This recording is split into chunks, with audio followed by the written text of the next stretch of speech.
Hi! In front of me is TCL NxtPaper 10s, and today I would like to show you how you can rename it.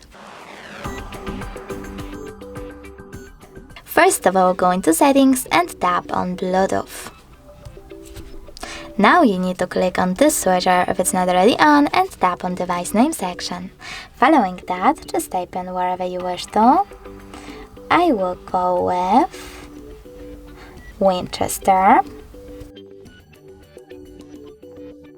And when you're ready, save your changes by tapping on Rename. As you can see, after that, name of my TCL has changed. Thanks so much for watching. If you enjoyed this video, don't forget to leave a like, comment and subscribe.